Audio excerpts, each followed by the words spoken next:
Hello friends. हम लोग start करते हैं साइंस एंड टेक्नोलॉजी स्टैंडर्ड 10 का पार्ट 1। तो हमारा ये टेक्स्ट बुक है। टेक्स्ट बुक में हम लोग को लेसन पढ़ने हैं। ये नेशनल एंथम है। लेसन हम लोग को पढ़ने हैं, 10 लेसन है हम लोग को। तो हमारा फर्स्ट जो लेसन है वो लेसन हम लोग को पढ़ने से पहले हम लोग को यहाँ पे कुछ कॉम्पेटेंसी स्टेटमेंट्स दिए हैं कि स्टूडेंट को क्या क्या पढ़ना है फ्रॉम दिस सिलेबस। ठीक है। तो students are expected to achieve following competency level and studying the text book को साइंस एंड टेक्नोलॉजी पार्ट 1। तो हम लोग को आपको ये टेक्स्ट बुक पढ़ने के बाद क्या क्या आना चाहिए। ठीक है।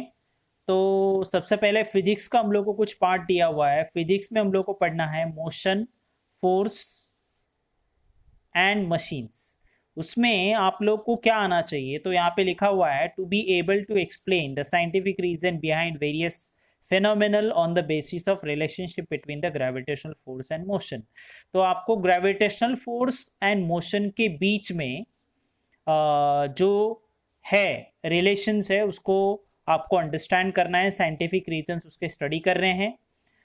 नेक्स्ट है to be able to write the formulae describing the relation between the gravitation and motion and using this solve various numerical problems. तो आपको फॉर्मूले दिए हुए हैं ग्रेविटेशन एंड मोशन के बीच में, तो वो सारे फॉर्मूलेज आपको आने चाहिए और वो फॉर्मूले से रिलेटेड जो भी सम्स है, न्यूमेरिकल प्रॉब्लम्स है, उसको सॉल्व करने आना चाहिए। नेक्स्ट वाला जो कंसेप्ट है एनर्जी। अभी एनर्जी में हम लोग को पढ़ना है कि to adapt the environment friendly lifestyle taking the environmental and grave effects of energy crisis and to engrave the authors to adapt it. तो हम लोग को जैसे हम लोग देख रहे हैं कि अभी हमारा लॉकडाउन चल रहा है, ठीक है। तो ऑलमोस्ट 1-1.5 महीना हो चुका है और अभी भी ये लॉकडाउन खुलेगा या नहीं खुलेगा इसका कोई गारंटी नहीं है।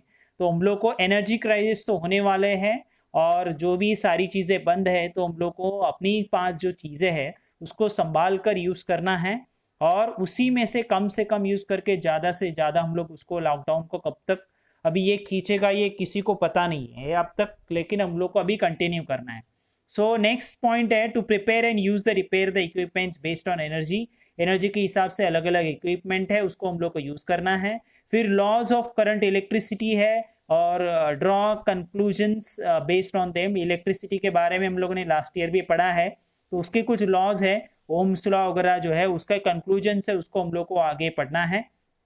Then develop numerical problems based on the effects of current electricity. Current electricity के कुछ प्रॉब्लम्स है, ओम्स लॉ का है या बाकी सब हम लोगों ने लास्ट ईयर भी हम लोगों ने कुछ पढ़ा है, तो उस लॉज को हम लोग को यूज करना है यहाँ पे भी। The observe the various based apparatus based on the effect of current electricity and explain their functions and with the reasons। तो करंट इलेक्ट्रिसिटी के ऊपर अलग अलग इंस्ट्रूमेंट रहेंगे, उसके फंक्शंस है, कैसे चलते हैं, उसके एक्सप्लेनेशन हम लोग को सीखना है। द नेक्स्ट पॉइंट है scientific explanation of the images form by the lenses. Lens के बारे में लास्ट ईयर भी हम लोगों ने लेंसेस के कुछ जो है चीज़ें हम लोगों ने पढ़ी है और उसके जो है रिफ्रैक्शन रिफ्लेक्शन के बारे में पढ़ा है, उसको हम लोग को डिटेल यहाँ पे एक्सप्लोर करना है। उसके बाद लाइट है। नेक्स्ट वाला जो कंसेप्ट है light form by the lenses use in the different equipments used in day to day life, वो भी हम लोग को पढ़ना है। To find out the focal length and the lens using the given data. उसका फोकल लेंथ और उसका डेटा हम लोग के पास रहेगा या अभी अलग अलग उसके आई से रिलेटेड कुछ प्रॉब्लम्स होते हैं, उसको हम लोग को डिटेल में पढ़ना है और उसको कौन से लेंसेज से हम लोग उसको रेक्टिफाई कर सकते हैं, उसको कैसे आइडेंटिफाई करना है, वो हम लोग को पढ़ना है।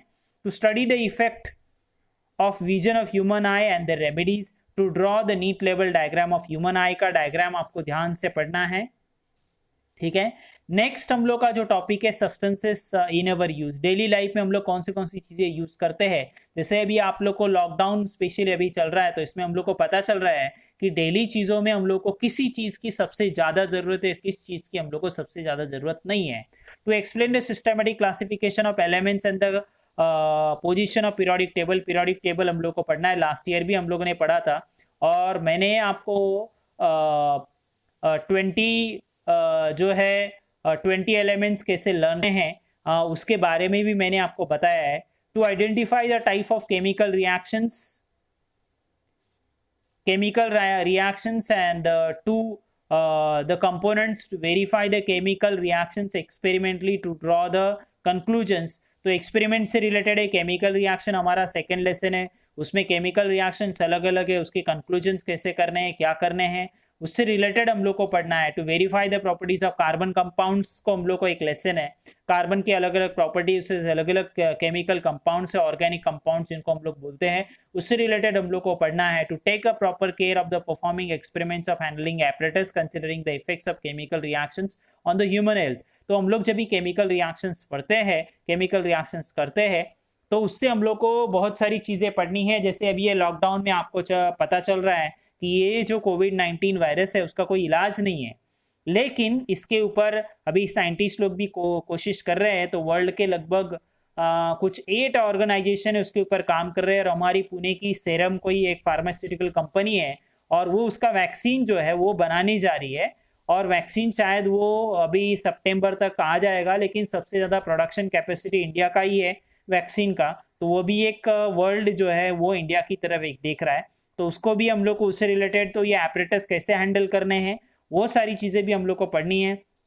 To guide the society and the scientific attitude about the carbon compounds and daily life हम लोग प्लास्टिक जो है, प्लास्टिक के कार्बन कंपाउंड है, अलग अलग हम लोग की कार्बन कंपाउंड्स हम लोग यूज करते हैं, और हमारी बॉडी में भी बहुत सारा कार्बन है। To understand the relationship between the chemical reaction metals in daily life and to solve the various problem. तो मेटलर्जी हम लोग आज सीख रहे हैं कि जैसे अभी ये कोविड-19 है, जिसमें आप लोग को मालूम है कि मेटल सरफेस के ऊपर भी ये वायरस जो है वो ज़्यादा देर तक, जैसे अभी स्टील है, स्टील के ऊपर या कोई भी सरफेस के ऊपर ज़्यादा से ज़्यादा ये 72 आवर तक जो है वो मतलब एक्टिवेट रहता है। अभी जिंदा तो नहीं बोल सकते हम लोग, क्योंकि वायरस ये जो है कोई जिंदा चीज नहीं है, नॉन लिविंग है, तो ये 72 आवर्स तक एक्टिवेट रहता है। लेकिन अगर साइंटिस्ट लोगों ने अभी ये पता किया है कि ये अगर आप अगर कोई जिसको हम लोग मराठी में पीतल कहते हैं, या जो हमारा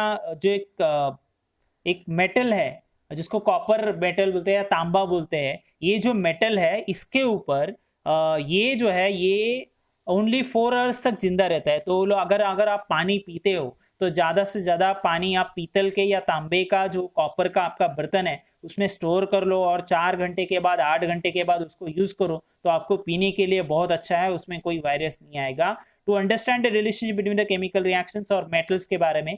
बाद में हम लोग को यूनिवर्स के बारे में, जैसे आज ये 29 अप्रैल है, मैं रिकॉर्ड कर रहा हूँ ये वीडियो, तो 29 अप्रैल में भी आज कुछ ऐसा इंसिडेंट्स हुआ है कि जहाँ पे जो एस्टेरॉइड है या एक छोटा सा एस्टेरॉइड हमारे अर्थ के बाजू से पास ऑन हो रहा है। वैसे तो ये ऐसे इंसिडेंट घटनाएं कंटिन्यूस होती रहती है, लेकिन हम लोग को पता नहीं रहता है। लेकिन अभी हम लोग लॉकडाउन में है, तो सारे न्यूज़ या आप लोग ध्यान से देखते रहो, तो आपको ये नॉलेज मिलता रहेगा। टू एनालाइज द यूनिवर्स में क्या, स्पेस में क्या चलता है, या हमारे कुछ अलग अलग इक्लिप्स होते हैं, ग्रहण होते हैं, तो उसमें सोलर इक्लिप्स, लूनर इक्लिप्स, सूर्य ग्रहण, चंद्र ग्रहण है, इसके बारे में भी हम लोग को जो है चांद को ग्रहण लगता है, तो उसके बारे में कुछ सुपरस्टिशियन सोसाइटी में उसको निकालना है। और to review the contribution to made by the India in space research के बारे में अलग अलग हम लोग सैटेलाइट भेज रहे हैं, या अलग हम लोगों ने टेलीस्कोप्स भेजे हैं, इंडिया ने कम भेजे हैं। हम लोग का मून एक्सपीडिशन भी चल रहा है, ठीक है, हम लोगों ने मून पे चांद्रयान भेजा था, उसका कुछ, और फिर मंगलयान भी हम लोगों ने भेजा था। ये सारी चीज़ों के बारे में पढ़ना है। To search the future opportunities in the field of space research में हम लोग कैसे पार्टिसिपेट कर सकते हैं। और लास्ट वाला हम लोग का जो आईसीटी का टॉपिक है, information communication technology, to use the information communication technology in day-to-day life and to share the information of science and technology using the internet, to explain the amazing that have occurred in the field of using information technology. जैसे आज अभी मैं आपसे जो video share कर रहा हूँ, ये जो है आईसीटी या इंफॉर्मेशन टेक्नोलॉजी के तरह ही कर रहा हूँ, क्योंकि आप लोग देख रहे हो कि दुनिया जो है अभी क्या हो रही है, पूरी लॉकडाउन है, ज़्यादा से ज़्यादा कंट्री जो है कोविड-19 के वजह से, जो वायरस के वजह से अफेक्टेड हो चुके हैं। इंडिया ने अब तक कंट्रोल किया है, लेकिन हम लोग को उसको और कंट्रोल करना है। तो ये है हमारे 10 lesson: gravitation, periodic classification of element, chemical reactions and equation, then effects of electricity, current electricity, heat है, रिफ्रैक्शन ऑफ लाइट है, लेंसेस है, मेटलर्जी है, कार्बन कंपाउंड्स हैं, स्पेस मिशन है। ये हमारा एकेडमिक प्लानिंग है, वो हम लोग का कैसे पढ़ना है आप ध्यान से पढ़ लेना। तो हमारा ये ग्रेविटेशन है, फर्स्ट लेसन हम लोग को स्टार्ट करना है, ठीक है। तो लगभग अभी ये 10 से 11 मिनट का हमारा जो है इंट्रोडक्टरी वीडियो हो चुका है साइंस 1 के लिए। तो हम लोग को ग्रेविटेशन में हम लोग को 6 से 7 पॉइंट पढ़ने हैं। ग्रेविटेशन है, केपलर्स लॉ है, फ्री फॉल है, circular motion and centripetal force है, Newton's universal law of gravitation है, एंड एस्केप वेलोसिटी है, ठीक है, राइट। तो आप लोग ग्रेविटेशंस के लेसन्स के कुछ जो है फर्स्ट 4-5 पॉइंट पढ़ लेना। फिर से मैं एक वीडियो लेकर आ जाऊंगा, उसमें जो है हमारा ये जो है मैं ज़्यादा से ज़्यादा कोशिश करूंगा कि ये 15